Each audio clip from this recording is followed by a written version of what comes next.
परंतु काही गोष्टी अशा घडल्या त्या राजकारणात आल्यानंतर कळतात आणि त्या समोर येत गेल्या की बाबा असं नसतं, अशा गोष्टी असतात, कधी काही होऊ शकतं. मलाही वाटलं होतं की मलाच तिकीट मिळेल. नाही, टिकतील हा विषय नाहीये. आता आम्हाला तर दादांच्या आदेशानुसार आम्ही काम करतोय. ते टिकतील न टिकतील काय होईल तर 16 तारखेला आपल्याला कळणारच आहे. दादांची एक ती मोठी महाशक्ती, मोठी ताकद आहे. अदृश्य ताकद म्हणता येईल ज्याची. आणि माणूस आयुष्यात शिकत जातो ना प्रत्येक गोष्टीत. तर मग ह्याच्यापेक्षा जास्त ताकदीने दिसते. नमस्कार, मी सनी ताटे. जन महापर्वमध्ये तुमच्या सगळ्यांचं पुन्हा एकदा स्वागत. आता खरं तर आपण एका व्यक्तिमत्वासोबत आहोत ज्यांनी अनेक वर्ष झालं लोकांसाठी लढा देत आहेत, सामाजिक कार्य करत आहेत, स्वामींचे भक्त आहेत. इंद्रायणनगर या परिसरात त्यांची बरीच कामं आहेत. या महापालिकेच्या निवडणुकीच्या पार्श्वभूमीवर ते देखील रिंगणात उतरले होते, पण नाईलाजाने काही कारणास्तव त्यांना उमेदवारी मागे घ्यावी लागली. त्यांचा हा लढा कशा प्रकारचा होता, त्यांनी माघार का घेतली, आणि या सगळ्याच गोष्टी आपण आज पंकज पवार आपल्यासोबत आहेत त्यांच्याकडून जाणून घेणार आहोत. हो, पहिले तर खूप खूप तुमचे स्वागत. काय सांगाल एकंदरीत कशा प्रकारे आता महापालिकेची जी रणधुमाळी आपण पाहतोय सध्या, वातावरण खूप तापलेलं आहे. खरं तर तुम्ही पण इच्छुक होतात, अपक्ष उमेदवारी फॉर्म देखील तुम्ही भरला होता, पण नंतर त्याची माघार करण्यात आली, तुम्हाला माघार घ्यायला लावला. काय कारण होती माघार घेण्याची? माघार तुमची काय, कशामुळे तुम्ही माघार घेतली? सगळ्यात महत्वाचा तर मुद्दा हाच आहे की पंकज पवारने माघार का घेतली, असे प्रश्न उपस्थित होतात. नमस्कार, पहिलं तुमचं स्वागत आहे आणि तुमचं धन्यवाद देतो की तुम्ही माझ्यासारख्या कार्यकर्त्याला बोलण्याची संधी या ठिकाणी प्राप्त करून दिली. मी गेले अनेक वर्षापासून या प्रभागामध्ये काम करत असताना खरं तर नागरिकांची इच्छा होती आणि कुठल्याही गोष्टीचं आपल्याला म्हणजे नगरसेवक व्हायचं वगैरे हा काय त्यातला हे नव्हता. आरक्षण पडलं नंतर ह्या सगळ्या गोष्टीला वेग आला.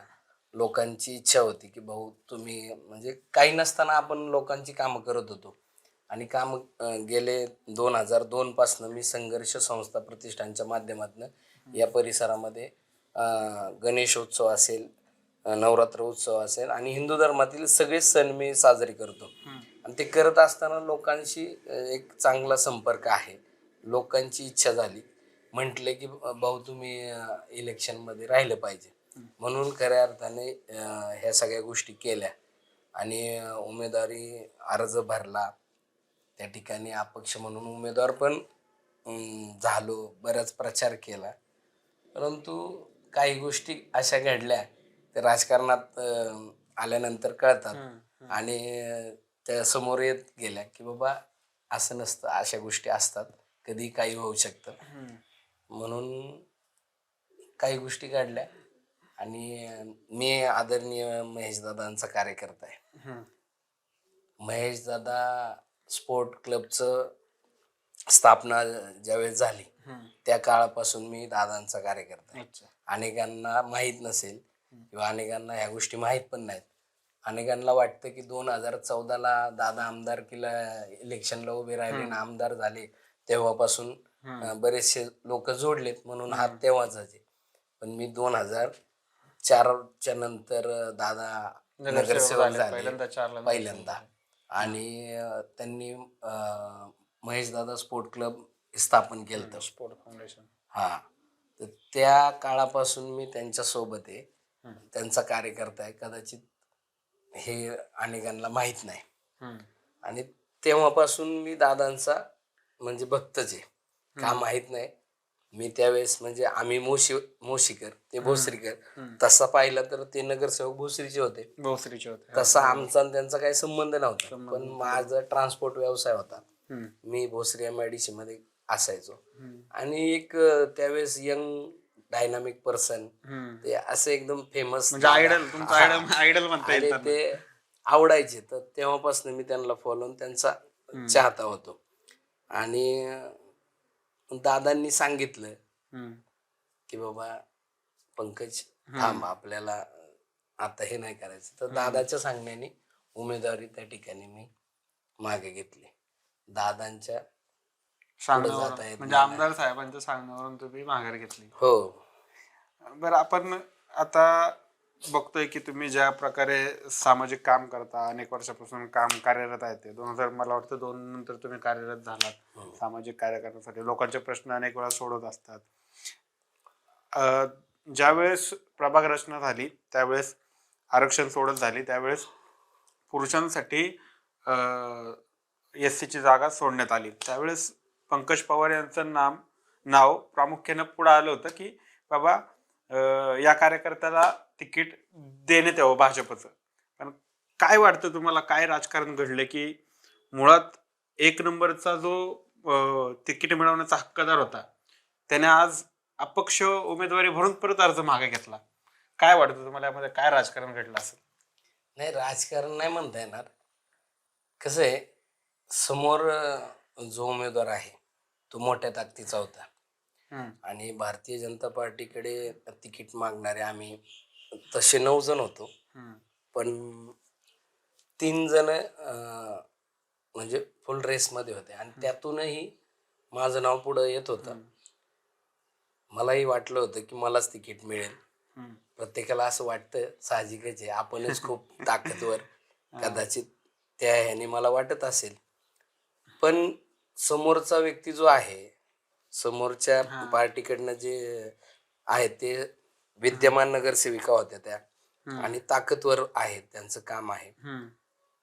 तर कदाचित दादांना वाटलं असेल किंवा आम्ही कुठंतरी कमी असावा म्हणून त्यांनी विचार केला असेल. म्हणून डॉक्टर सुहास कांबळे त्यांचं त्या ठिकाणी प्रवेश झाला आणि त्यांना उमेदवारी देण्यात आली. पण खंत वाटते का, म्हणजे एक शर्यतीत नसलेला माणूस जर शर्यत म्हणजे तो त्याला धावायचंच नाही, त्या माणसाला त्या शर्यतीमध्ये धावायचंच नाही, तरी सुद्धा त्या माणसाला तिथं उभा केलं जातं, त्याला जिंकण्यासाठी मदत केली जाते, सगळ्या गोष्टी पुरवल्या जातात आणि त्याला म्हणतात तू फक्त धावत राहा, आम्ही तुला पुढे ढकलू, तुला धावता येत नसेल तरी आम्ही तुला ढकलू पुढं, तू धावत राहा. अशा प्रकारचं एक राजकारण चालू आहे, असं भोसरी विधानसभेत चर्चा रंगलेली आहे. याबद्दल तुम्हाला काय वाटतं? नाही, असं नाही, शर्यतीत पळू शकणार नाही. तो स्पर्धक आहेत ना चांगला, म्हणून तर दादांनी त्यांना पाहिलं. त्यांच्यात काहीतरी गुण असतील, त्यांच्यात क्वालिफिकेशन शिकलेले आहेत, सगळ्या गोष्टी आहेत आणि ते आहे म्हणून तर कदाचित त्यांनी घेतलं असेल. म्हणजे ठीक आहे, थोडाफार वीक असू शकतो, पळू शकत नाही, पण दुसरी एखादी बाजू असेल ती स्ट्रॉंग असेल त्यांची, त्याच्यामुळं त्यांना घेतलं असेल, असं पण असू शकतं ना. बरं, खरं तर आता ही जी लढत होणार आहे प्रभाग क्रमांक 8 मधील, ती लढत खरं चुरशीची लढत असणार आहे. एस सी उमेदवारांची सांगतोय मी तुम्हाला. पुढे आहेत सीमा सावळे राष्ट्रवादीच्या घड्याळाकडून, 2 ते 3 टर्म त्या नगरसेविका आहेत, मोठ्या प्रमाणात त्यांचं वर्चस्व आहे या एरियामध्ये. खरं तर बालाजीनगरचा देखील समावेश आणि त्या ठिकाणी जवळपास 7-8 हजार मतांचं मताधिक्य आहे तिथं आणि त्या ठिकाणी होल्ड आहे सीमा सावळेंचा. तर मोठ्या प्रमाणात त्यांचं वचक आहे आणि अशा ताकदवान उमेदवाराच्या विरुद्ध जे काही आता भाजपचे उमेदवार आहेत, सुहास कांबळे डॉक्टर आहेत, ते टिकतील का? तुम्हाला काय वाटतं, टिकतील का ते त्या सीमा सावळेंच्या विरोधात टिकतील का? नाही, टिकतील हा विषय नाहीये. आता आम्हाला तर दादांच्या आदेशानुसार आम्ही काम करतोय. ते टिकतील न टिकतील काय होईल तर 16 तारखेला आपल्याला कळणारच आहे. पण त्या ताकदीनेच काम करतो आणि त्या ताकदीने डॉक्टर साहेब पण उतरलेले आहेत. तर काय होतंय, डॉक्टरांकडं एक वेगळा एक अजून अनुभव आहे जो इतरांना नाहीये. त्यांनी डॉक्टर या पेशातून लोकांना अनेक वेगवेगळ्या ह्याच्यातून हँडल केलेला आहे आणि आत्ता कदाचित त्यांना राजकारणाचा अनुभव नसेल देखील, पण शिकतील आणि त्या पद्धतीचीच फाईट देणार ते आणि निवडून 100%. तुमच्यामध्ये दोघांमध्ये नगरसेवक कोण होईल, सीमा सावळे की? सत्य मताने सांगायचं, दोघांपैकी ज्यांच्या सोबत आम्ही आहेत ना तोच होणार ना. अच्छा, म्हणजे सुहास कांबळे होतील 100% होणार. म्हणजे तुमचं तिकीट कापून त्यांना दिले तरी तुमच्या त्यांना सदिच्छा आहे? नाही, हा 100% सदिच्छा, शुभेच्छा आणि साथ सगळे. कारण शेवटी दादांची एक ती मोठी महाशक्ती मोठी ताकद आहे, अदृश्य ताकद म्हणता येईल ज्याला. आणि ती अदृश्य ताकद आणि आमच्यासारखे अनेक कार्यकर्ते, म्हणजे आम्ही जे भारतीय जनता पार्टीमध्ये तिकीट मागत होतो आणि जे प्रमुख 3 जण होतो, ते 3 नाही तर ते 9 जण सुद्धा इथंच आहेत ना, यांच्या सोबतच आहेत ना. त्याच्यामुळं आमची पण ही विभागलेली ताकद पण त्यांना पण आपण मिळणार आहे ना. बघतोय या ठिकाणी की SC मधून अजून एक संदीपान झोंबाडे म्हणून आहेत बालाजीनगर मधले, ते देखील इच्छुक होते या ठिकाणी प्रभाग क्रमांक 8 मध्ये बरोबर. SCच्या तिकडावर. त्यांनी अपक्ष फॉर्म भरला होता. तुम्हाला काय वाटतं, त्यांनी ते आता पण उभे आहेत, त्यांनी माघार घेतली आहे का? माघार घेतली. हा, माघार घेतली. ते सुद्धा डॉक्टर यांच्याकडे. सोबत. अच्छा, त्यांची एक वेगळी ताकद आहे, बरोबर तुमची एक वेगळी ताकद आहे. बरोबर. आणखी लकी नाग टिळक म्हणून आहेत, हो. त्यांची एक वेगळी ताकद आहे. या सगळ्यांचं मिळून सगळे मदत करतील का मनातून? तुम्ही सगळे मिळून मदत करणार का डॉक्टरांना? नाही, आता बाकीच्यांचं तर माहित नाही, हम्म. पण शेवटी मी माझ्याबद्दलच बोलू शकतो ना. हा, आता तुमच्या मनात नेमकं काय चाललंय हे मला कसं काय माहित असणार. नक्कीच. आणि राजकारणात अनेकदा काय होतं, माणूस दाखवतो एक, करतो एक. हम्म. फिरतात एका सोबत, मदत करतात एका सोबत. हम्म. असल्यातला जरी काही विषय कुणाचा असेल माहित नाही ना. मी दादांच्या पुढं नाही, त्याच्यामुळे मला डॉक्टरांचं काम करणं आहे आणि मी करतोय. मी माझ्याबद्दल सांगू शकतो की मी बाबा डॉक्टरांचं काम करतोय आणि डॉक्टर त्या ठिकाणी होतील. इतर देखील मला वाटते करतात आणि दिसतात रोज प्रचारात, इकडे तिकडे दिसतात. त्याच्यामुळे इतर लोकसुद्धा तेवढ्याच ताकदीने डॉक्टरांसाठी त्या ठिकाणी प्रचार चालू आहे त्यांचा. बरं, आता 2002 नंतर तुम्ही 2004ला महेश लांडगे पहिल्यांदा नगरसेवक झाले. त्यानंतर तुम्ही त्यांच्याशी जोडलात किंवा त्या आधी जोडलेला असाल. म्हणजे इतका मोठा काळ, जवळपास 20-22-25 वर्षाचा असा काळ आहे हा. या काळामध्ये इतक्या दिवस माणूस आपल्या सोबत आहे. आमदार, तुम्हाला वाटत नाही का आमदारांनी डावलले आपल्याला? नाही, डावललं नाही म्हणता येणार. दादांचं माझ्यावर लय प्रेम आहे. हा, असं मला वाटतं. आणि ते जाणवतं, म्हणजे कुठं कुठं जाणवतं ते.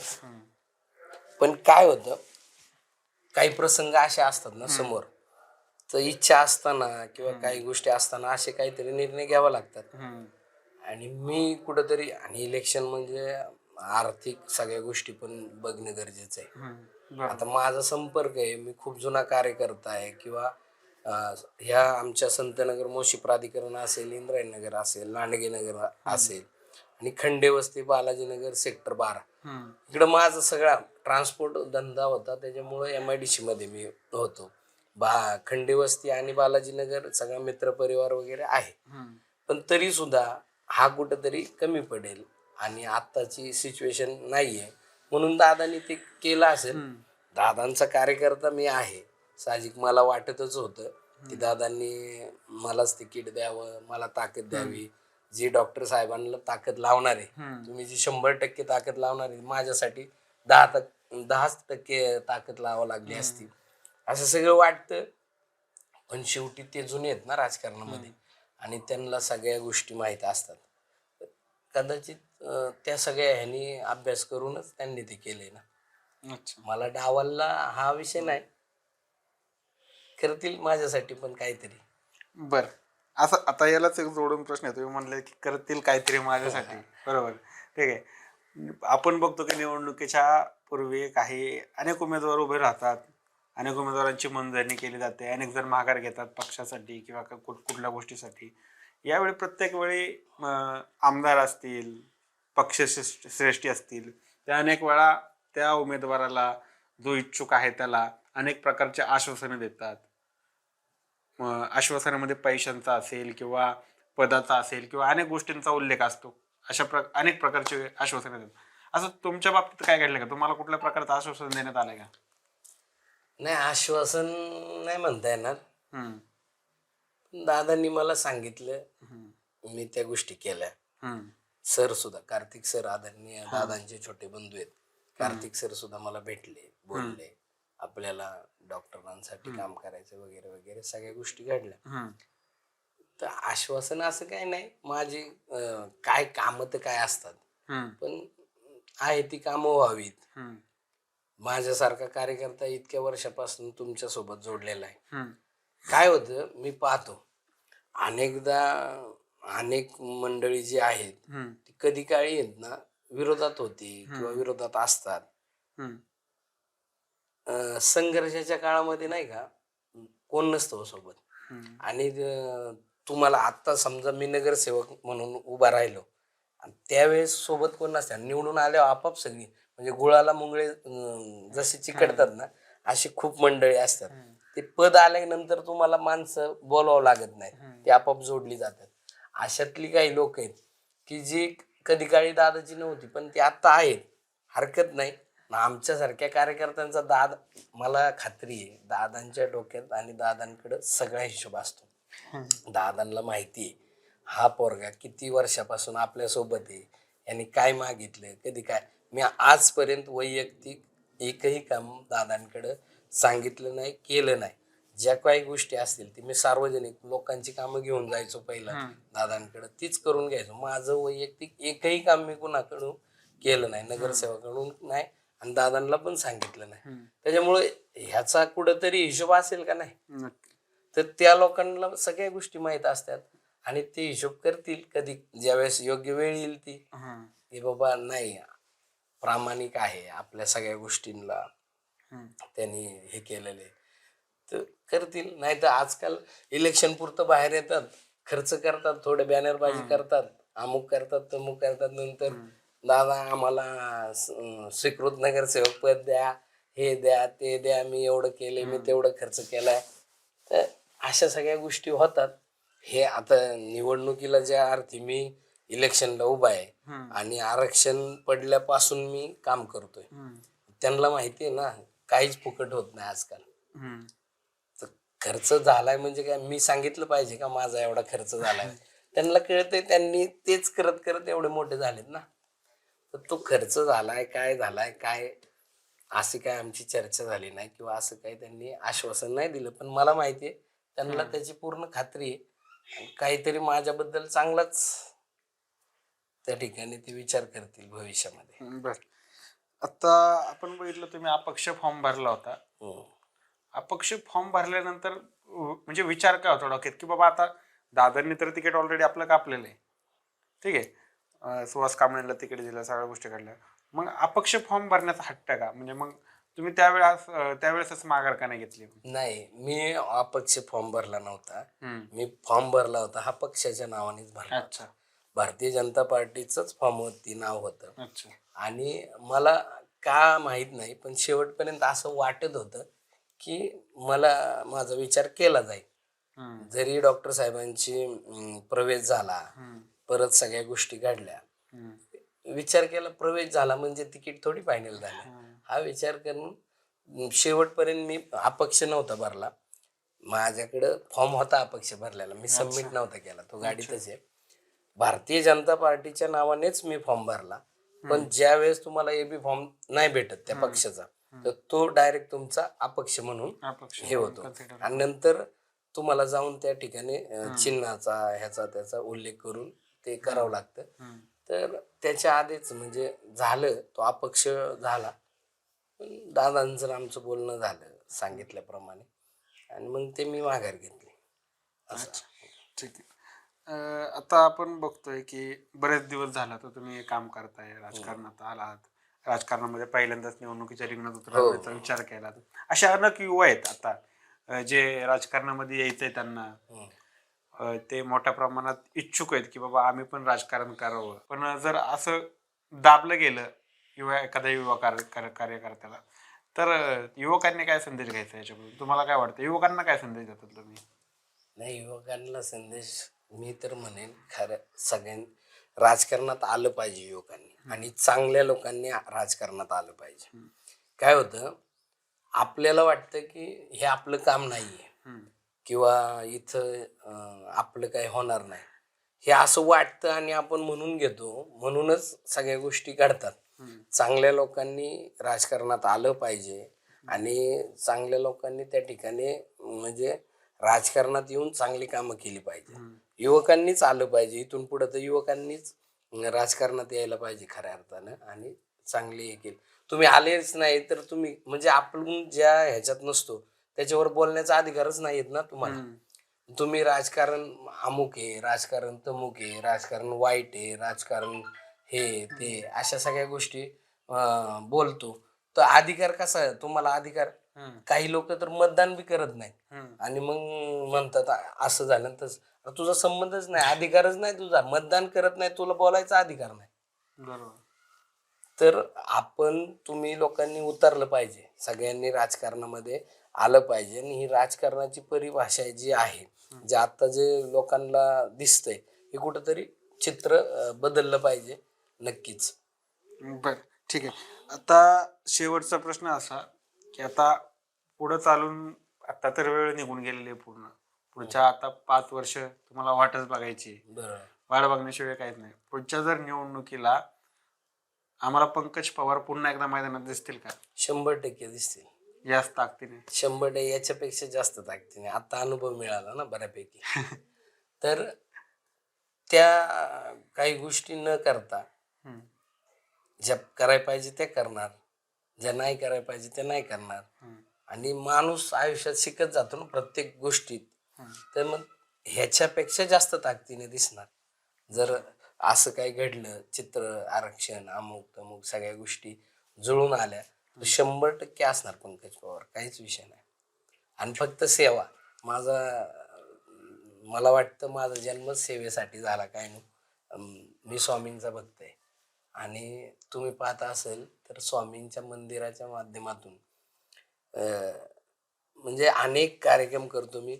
मला नाही वाटत कुणी आमच्या प्रभागामध्ये माझ्या इतके कार्यक्रम करत असेल.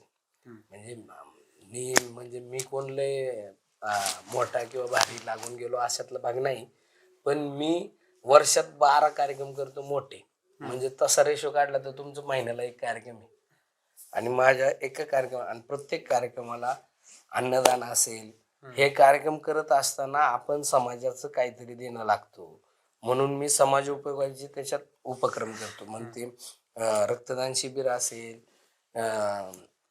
अनेक वेगवेगळे महिलांचे उपक्रम असतील, ह्या सगळ्यांचा त्या आध्यात्मिक कार्यक्रमामध्ये हे करून ही कामं करत असतो आणि करत राहणार याच्या पुढे मोठ्या प्रमाणात. ठीक आहे. तर पंकज पवार गेल्या अनेक वर्षापासून सामाजिक कार्यकर्ते आहेत. स्वामींच्या मंदिराच्या माध्यमातून अनेक त्यांनी कामं केलेली आहेत. यावेळेस इच्छुक होते पण नाईलाजाने त्यांना पुन्हा एकदा माघार घ्यावी लागली आहे आणि येत्या काळात त्यांनी ज्याप्रमाणे सांगितलं त्याप्रमाणे पुन्हा एकदा राजकारणाच्या मैदानात ते उतरतील पुढच्या निवडणुकीला, अशी आशा बाळगूया. त्या निवडणुकीत त्यांना तिकीट भेटल आणि तिकिटाच्या जोरावर, त्यांच्या कामाच्या जोरावर ते पुन्हा एकदा मोठ्या ताकदीने मैदानात उतरून बाजी मारतील आणि नगरसेवक होतील, अशी इच्छा बाळगूया. त्यांना अशा शुभेच्छा देऊया आणि इथंच थांबूया.